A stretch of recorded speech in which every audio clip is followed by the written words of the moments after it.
नमस्कार, स्वागत है आपका बिहार समाचार में। बिहार वालों के लिए रोजगार और नौकरी को लेकर बड़े ऐलान कर दिए गए हैं। साथ ही बिहार में शराबबंदी को लेकर बड़ी खबर है। शराबबंदी खत्म हो सकती है और जितने भी लोग अभी जेल में बंद हैं सभी को रिहा किया जा सकता है। तो वहीं रेल हादसा और बिहार में हुए पुल हादसा को लेकर भी बड़ी खबर आ रही है। चौंका देने वाली खबर सामने आई। तो आज की बड़ी और गर्मागर्म खबरों पर बात करेंगे। इससे पहले आपसे एक छोटी सी अनुरोध है, कृपया वीडियो को एक प्यारा सा लाइक अवश्य कर दीजिएगा। आपका लाइक करना ही हमारी मेहनत का फल होता है। जीतन राम मांझी ने शराबबंदी कानून के मुद्दे पर एक बार फिर से मुख्यमंत्री नीतीश कुमार के खिलाफ जंग छेड़ दिया है। देखिए, जीतन राम मांझी ने कहा है कि मुख्यमंत्री जी, जितने भी लोगों को, जितने भी गरीबों को आपने जेल में बंद करके रखा है उन सभी की रिहाई होनी चाहिए। साथ ही जीतन राम मांझी ने फिर से कानून में संशोधन की बात कर दी है। जीतन राम मांझी ने मांग की है कि मुख्यमंत्री जी, आप जितनी जल्दी हो सके कानून में संशोधन कीजिए और ये नियम लागू कीजिए कि पीने वाला अगर पकड़ाए तो 2.5 महीने में उन्हें छोड़ दिया जाए। 2 से 2.5 महीने से ज्यादा उन्हें किसी भी कीमत पर जेल में नहीं रखा जाए। और इसी बीच बड़ी खबर आ रही है। जीतन राम मांझी की पार्टी की तरफ से ही हम प्रवक्ता विजय यादव ने यहां तक कहा है कि सीएम नीतीश कुमार ने जीतन राम मांझी को आश्वासन दिया है कि जेल गए शराबियों को छोड़ दिया जाएगा। जीतन राम मांझी की मांग मान ली जाएगी। और यदि शराबबंदी कानून में संशोधन की बात करें तो देखिए, हाल ही में ये संशोधन हुआ है कि पहली बार शराब पीने पर पकड़े गए तो जुर्माना देकर उन्हें छोड़ दिया जाएगा। साथ ही शराब से मौत के मामले में परिजनों को 4 लाख रुपए का मुआवजा देने का भी प्रावधान कर दिया गया है। और अब फिर से बड़ा बदलाव किया गया कि शराब के साथ जब्त वाहन को जो उनका बीमा का 10% राशि होगा वो जमा कर देने के बाद उस वाहन को छोड़ दिया जाएगा। और अब जीतन राम मांझी की भी मांग मानी जा सकती है। जीतन राम मांझी की मांग है कि जितने भी गरीब शराबियों को जेल में रखे हो उन सभी को रिहा कर दिया जाए। बिहार में बड़ी संख्या में सरकारी नौकरी मिलने वाली है। ग्रामीण कार्य विभाग में 16,000 पदों पर सरकारी नौकरी मिलेगी। तेजस्वी यादव ने बिहार के युवाओं को बड़ी सौगातें दे दी है। बिहार में 10 लाख सरकारी नौकरी देने का वादा जल्द ही पूरा किया जाएगा। और अभी ग्रामीण कार्य विभाग में 16,000 सरकारी नौकरियां निकाली जा रही है। ये नियुक्तियां तकनीकी से लेकर सहायक कर्मचारियों तक के पदों पर की जाएगी। और इसका मकसद विभाग में मानव बल की कमी को दूर कर ग्रामीण सड़कों का तय समय में निर्माण और बेहतर रखरखाव करना है। देखिए, मुख्यमंत्री नीतीश कुमार जी ने ग्रामीण पथों के रखरखाव का जिम्मा विभाग को खुद निभाने का निर्देश दिया। और इसके लिए कहा कि जितने भी अभियंता या कर्मियों की दरकार हो उनकी बहाली जल्द से जल्द कर दें, लेकिन ग्रामीण पथों का रखरखाव बहुत जरूरी है। और उसके अगले ही दिन तेजस्वी यादव ने ऐलान कर दिए कि ग्रामीण कार्य विभाग में हम 16,000 नई नियुक्तियां करने जा रहे हैं। अतः मुख्यमंत्री नीतीश कुमार जी के निर्देश और तेजस्वी यादव के जल्दबाजी के कारण जल्द से जल्द ये नौकरियां मिलने वाली है।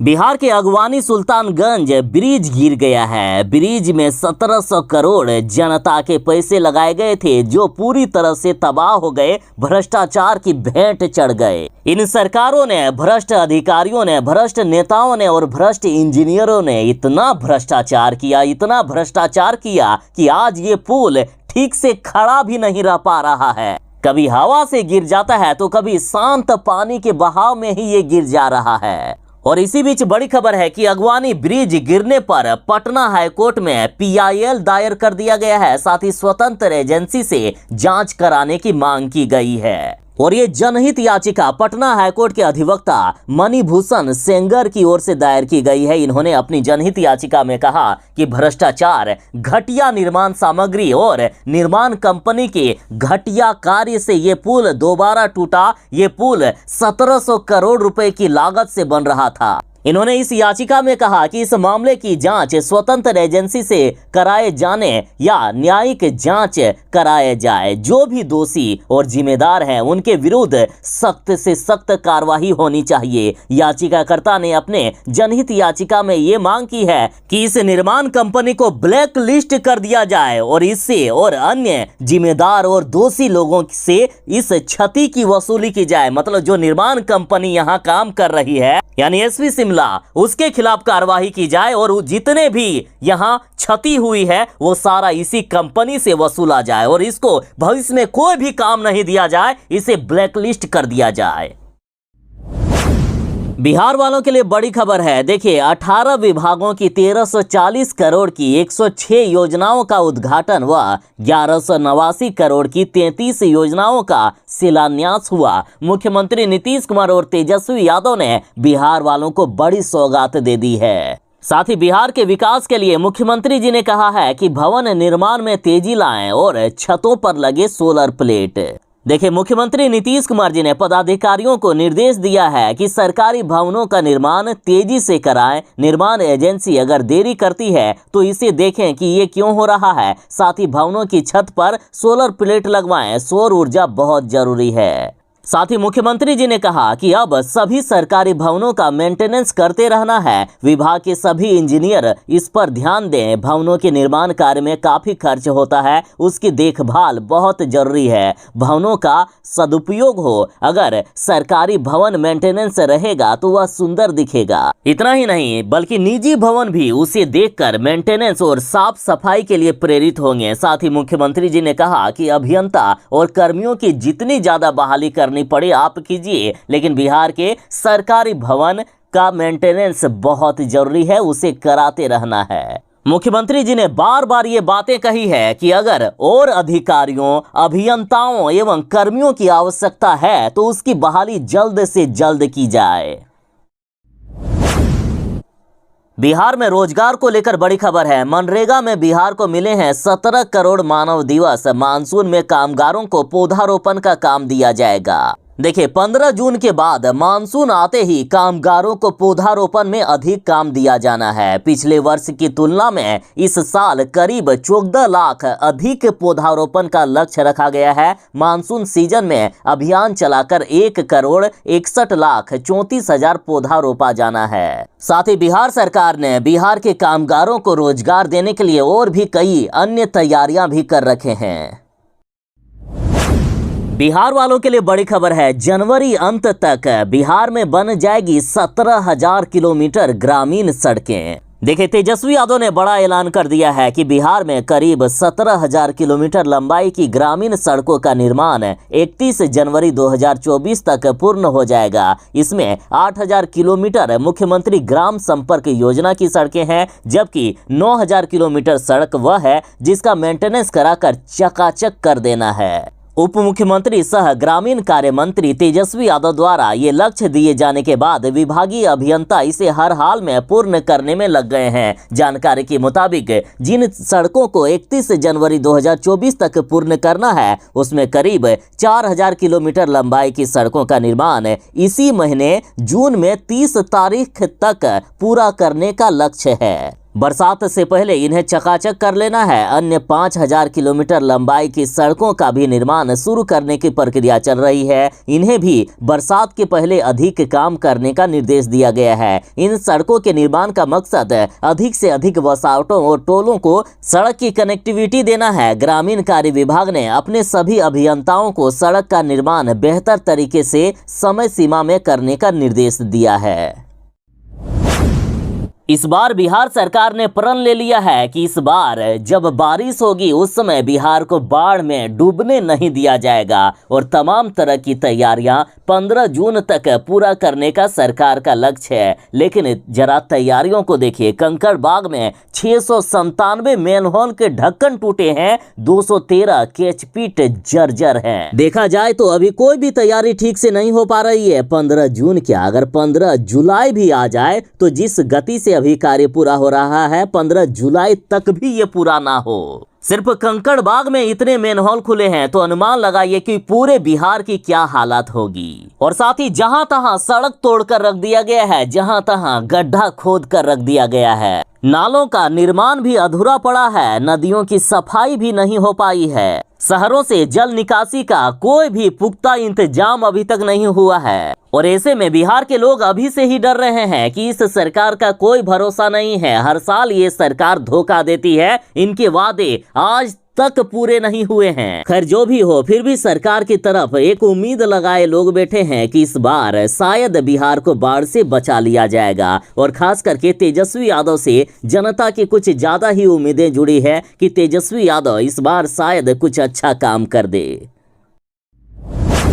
बिहार में ये फेल शराबबंदी में देखिए, शराब बिहार में बांटने का, शराब की होम डिलीवरी करने का, या यूं कहिए कि शराब माफियाओं और शराब तस्करों का नंगा नाच चल रहा है। सरकार मुख्य दर्शक बनकर बैठी हुई है, पुलिस प्रशासन भी हाथ पर हाथ धरे बैठे हैं। यदि पुलिस वाले जांच के लिए जाते भी हैं तो पुलिस वालों को ही दौड़ा दौड़ा कर खदेड़ खदेड़ कर पीटा जाता है। कल की ही बात है, सासाराम में उत्पाद विभाग की टीम गई थी शराब तस्करों को पकड़ने के लिए, छापेमारी करने के लिए, लेकिन शराब तस्करों ने पुलिस वालों को पकड़कर ही धो दिया। 7 पुलिस वालों को बुरी तरह से पीटा है, इतना मारा है इनको कि ये लोग अधमरा हो गए और अभी अस्पताल में एडमिट हैं।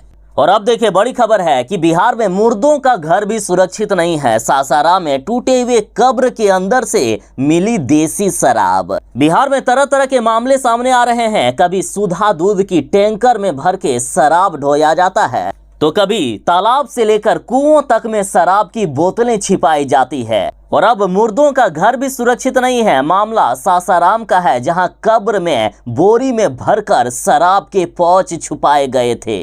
अब इसका पता कैसे चला? तो देखिए, पुलिस वाले नहीं ढूंढे हैं, यहां कब्र में शराब को शव दफनाने आए लोगों की नजर पड़ी और उससे ये पता चला। स्थानीय निवासियों का कहना है कि कब्रिस्तान जैसे पवित्र जगहों को भी शराब माफिया अपने शराब रखने के गोदाम के रूप में इस्तेमाल कर रहे हैं। ये काफी दुर्भाग्यपूर्ण बात है। बिहार में सरकारी स्कूलों के कमजोर बच्चों के लिए समर कैंप चल रहा है। समर कैंप 30 जून तक चलेगा। कक्षा 6ठी व 7वीं के 8 लाख बच्चे नहीं पढ़ पा रहे हैं दूसरी और तीसरी के भी पाठ।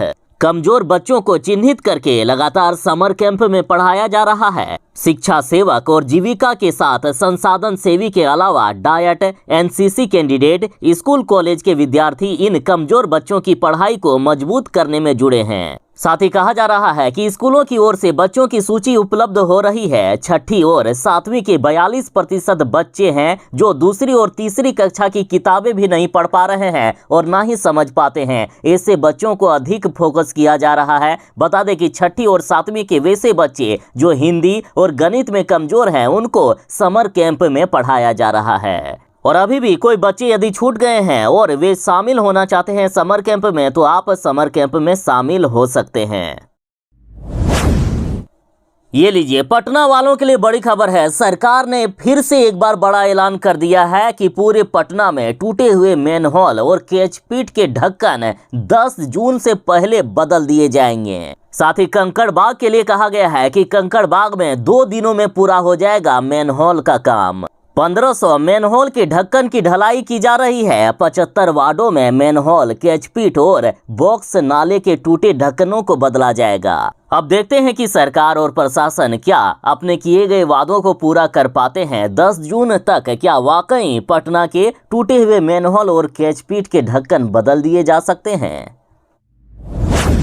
बिहार वाकई तरक्की कर रहा है। चलिए, किसी मामले में तो बिहार आगे है। देखिए, बिहार में भ्रष्टाचार इस कदर हो रहा है कि आप जानकर हैरान रह जाओगे। बिहार में दिन दहाड़े भ्रष्टाचार किया जा रहा है। इन बेशर्म सरकार, भ्रष्ट नेताओं, भ्रष्ट अधिकारियों की जरा काली करतूत और भ्रष्टाचार का नंगा नाच तो देखिए। बिहार में 1 साल में 7 पुल गिरा दिए हैं इन लोगों ने। और आज जब अगवानी में पुल गिरा है तो मुख्यमंत्री जी कहते हैं कि शायद ठीक से काम नहीं हो रहा होगा इसलिए गिर गया। तो मुख्यमंत्री जी, 1 साल में जो 7 पुल गिर गए हैं उस पर क्या ठीक से काम हो रहा था? बिहार में इतना घटिया निर्माण होता है ना कि कभी पुल हवा के झोंकों से गिर जाता है तो कभी पानी के शांत बहाव से। देखिए, 16 मई को बिहार के पूर्णिया जिले में एक निर्माणाधीन सड़क पुल निर्माण के 4 घंटे बाद ही ढह गया। स्थानीय लोगों ने आरोप लगाया कि बिल्कुल घटिया क्वालिटी के सीमेंट और अन्य चीजों का इस्तेमाल किया गया। 19 मार्च 2023 की बात है कि बिहार के सारण जिले में अंग्रेजों के जमाने का एक सड़क पुल गिरने से 2 लोग घायल हो गए। तमाम जर्जरता के बावजूद पथ निर्माण विभाग ने इसे खतरनाक पुल घोषित नहीं किया। पुल के दोनों ओर चेतावनी बोर्ड भी नहीं लगा था। 19 फरवरी 2023 की बात है कि बिहार के पटना जिले में एक निर्माणाधीन पुल गिर गया। ये घटना बिहटा सरमेरा 4 लेन मार्ग पर हुई थी। इसी साल 16 जनवरी 2023 को बिहार के दरभंगा जिले में ओवरलोड ट्रक की चपेट में आने से लोहे का पुल गिर गया था। 18 नवंबर 2022 को बिहार के नालंदा जिले में एक निर्माणाधीन सड़क पुल के ढह जाने से एक व्यक्ति की मौत हो गई थी। 9 जून 2022 को बिहार के सहरसा जिले में पुल का एक हिस्सा गिरने से 3 मजदूर घायल हो गए थे। 20 मई 2022 को राज्य की राजधानी पटना में अत्यधिक बारिश के कारण 136 साल पुराना पुल गिरा था। और इस बार 4 जून 2023 को भागलपुर में निर्माणाधीन पुल भरभरा कर गिर गया। 1750 करोड़ के लगभग लागत से बन रहा था ये पुल। आज पूरा देश बिहार सरकार पर सवाल उठा रहा है।